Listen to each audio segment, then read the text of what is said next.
Moved the extraordinary Congress from the 19th to today, and we thought that we had managed to clean up the voters' roll, but little did we know that the Secretary General, together with his people, were going to bring that voters' roll behind our backs.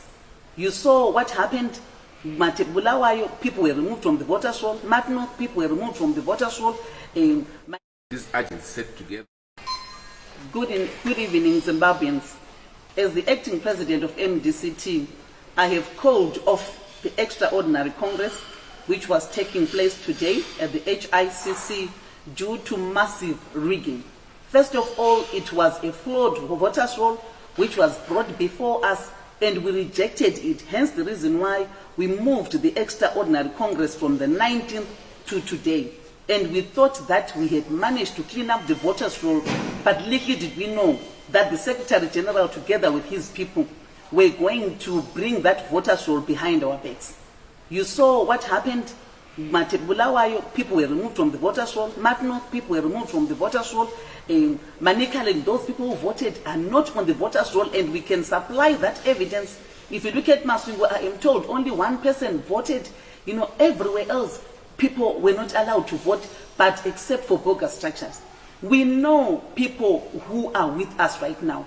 We know them by name. We know them by their positions. So you cannot generate a person who is no longer with us and say this person is with us. You will find that those structures are very full. If you look at Manikal, and I don't know, 500, 600 people voted, equally with Harare, Chitunguza, you name it. But I've said, no, I cannot watch and see this monumental rigging going ahead. We are a serious party. And as a serious party, our desire is to make sure that everyone has a better life. And you cannot deliver a better life with this kind of happenings. A person who decides to rig elections. First, he took 300,000 from the party coffers without anybody knowing. And we said, okay. And then 6 million, as we speak right now, is missing. He can't even account for the money. Right now, this conference, if you see this whole conference, it is happening from credits. I had to go out of my way, together with the national chairman. We had to ask for credits, and yet he is holding 6 million. That is the 6 million he used to rig this election. And I cannot allow this to go ahead. Like I said, we're a serious party. We want to move this country forward. I cannot allow this kind of a thing happening. And if people think that I'm a pushover, I'm not a pushover.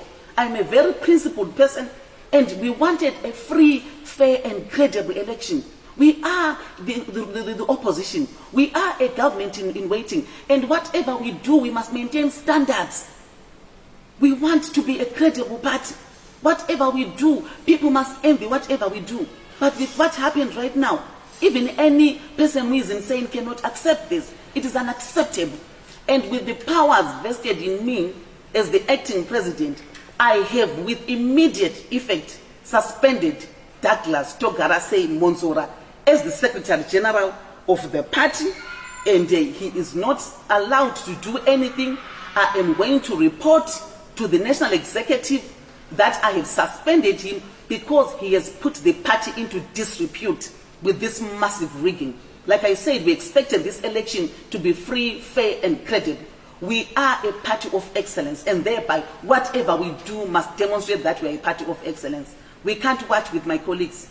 Here with me is Senator Komichi, who is one of the candidates, and Senator Mzuri ended up leaving because he said he can't stand this. So I've taken it upon myself as acting president. I cannot allow a party to be destroyed by an individual. Like I said, I have suspended him according to section 9.1.2.3. And that election which is going on there, it's null and void. It doesn't exist.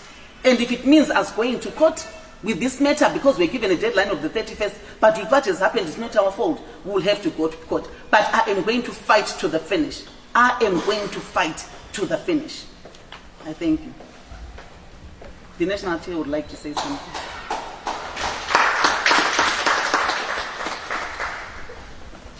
What we all believe is that whoever wins this election should win through a process that is free and fair. A process in which we are going to be using real delegates. Delegates that were there in 2014. Delegates that we all compiled together. The voters' roll that we all agreed, which was done by our polling agents over the last 2 weeks. was not used today. The voters' roll that we actually agreed was thrown away.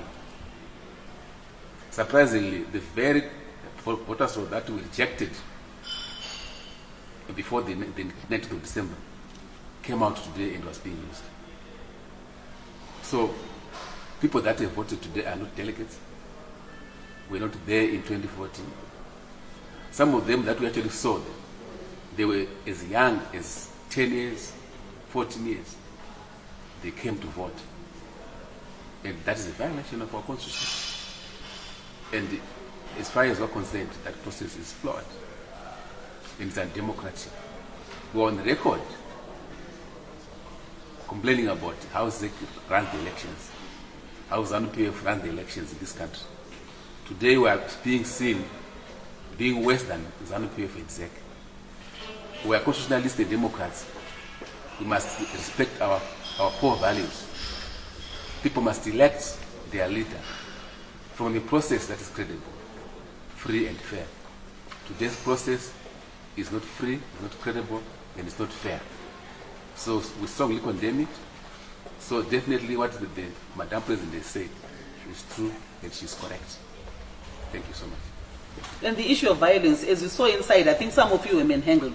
We've got one person who has been rushed to a hospital. They were beating up people, removing our election agents. I think you saw all these things. They were literally throwing them outside and beating them up. What kind of an election is this? We are saying no to violence. We're saying no, we can't have this. And hence why the national chairman has said, this is null and void, it's unacceptable, where we don't recognize it, and we will never recognize it. I thank you. Maybe just for clarity, do you have confidence in the independent electoral body that is running the election?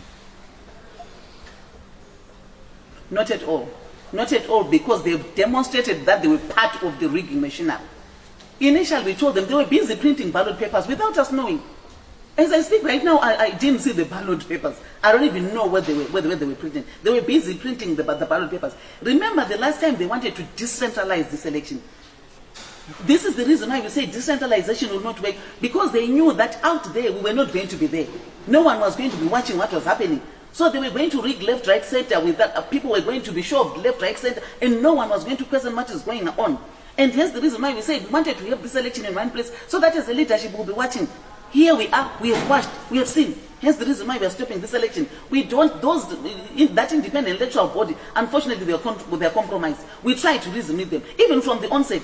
Even when we suspended the first election, they wanted it to go ahead. They were busy printing ballots. When we're saying this voters' roll is not the correct voters' roll, so we can't move forward with this voters' roll, but they were busy saying we're printing ballots. So they knew what was happening, and we can't have this. And also maybe also for clarity, you also spoke about the money that is missing from their account.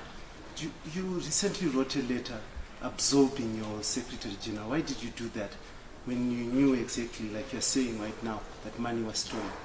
I did that because the explanation he did the first time around, he said one of the lawyers had lost her mother. And as a mother, I said, okay, fine. And he said, I took it upon myself to release the money to that lawyer. But then later on, that's when we realized that no, there is no such thing.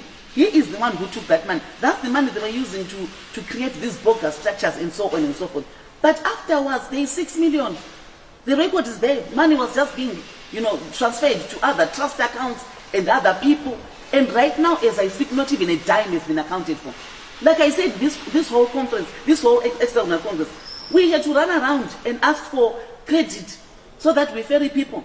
Right now, people have not eaten.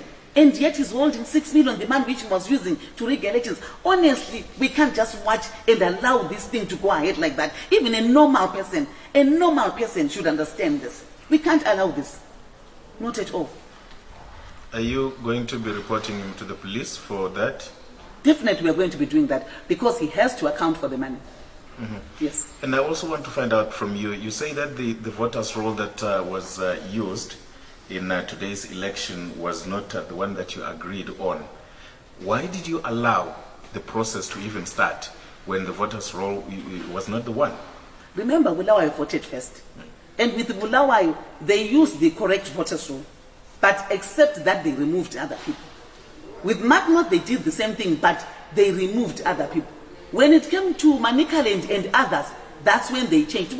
You looked at us, we were talking to say, look at these people, they are not there. The correct voters roll is this one, not this one. But they wouldn't listen, because this is why now they were just pushing people through. Remember when the process started, it was slow, because they were checking, they were thoroughly checking. But when it came to these other provinces, there was no checking. This is why we're saying these guys, the independent electoral body, you know, they wait with these guys. So we don't believe in them anymore. They cooperated with these guys. They are accomplices in this massive rigging, and we don't expect that. Because when they were doing Manicaland, that's the time when they actually threw away the correct voters roll, and then took a list of names that came from the provincial chairman of Manicaland, which he had made on his own without anyone involved. Yet the actual voters roll was done and compiled by our agents. Each candidate did 2 agents.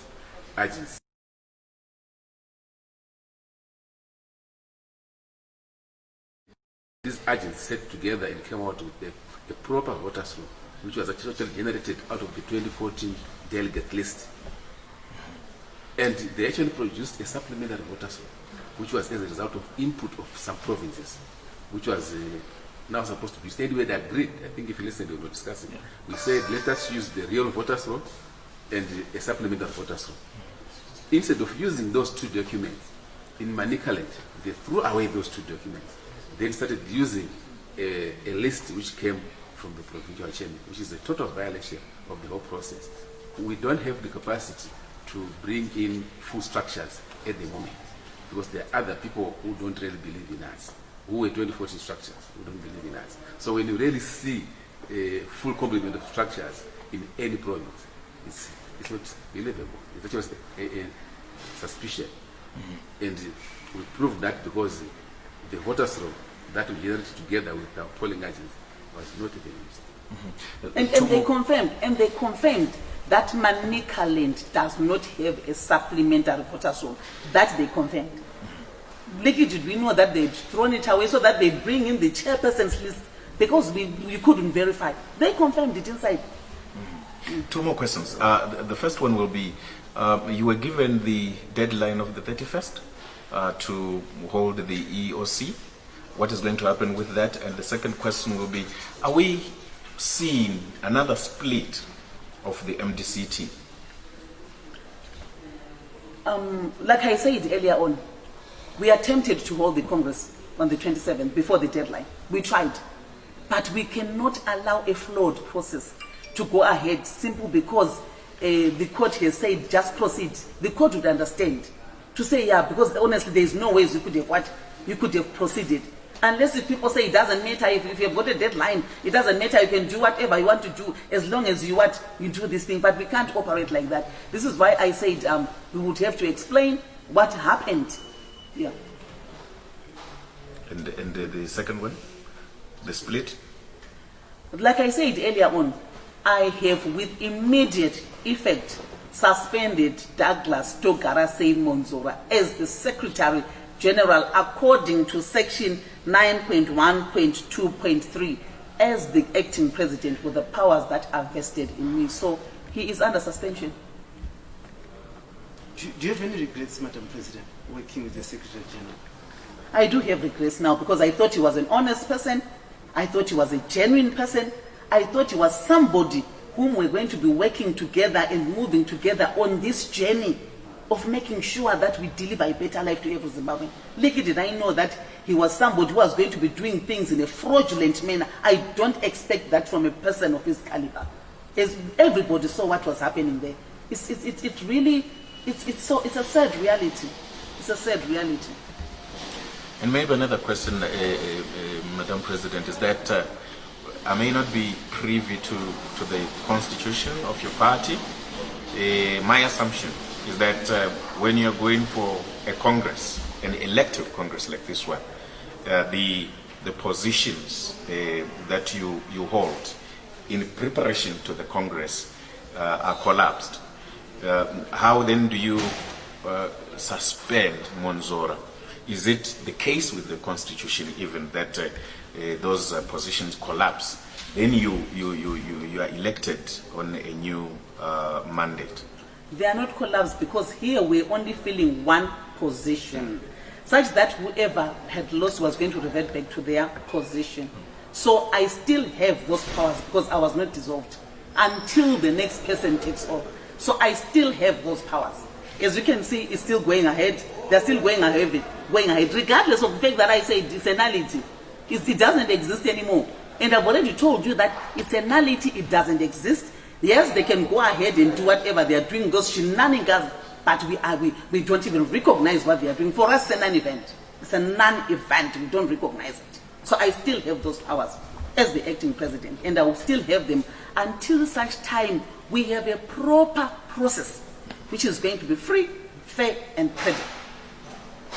Thank you. Maybe just the person that almost assaulted you in Bly is the same person who was at the helm of the elections today and almost manhandled you. Do you have any regrets accepting his apology?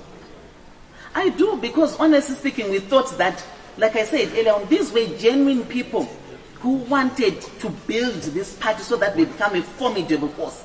We are the alternative government. And therefore, as the alternative government, we are supposed to perform our duties in making sure that the people of Zimbabwe have a better life. The people have suffered for a long time, and people do not want this bickering anymore. So we thought we were going to fix, our situation, so that at the end of the day we start working together as a nation in moving this country forward. But look at what has happened. I really regret working with some of these people. Thank you very much. Maybe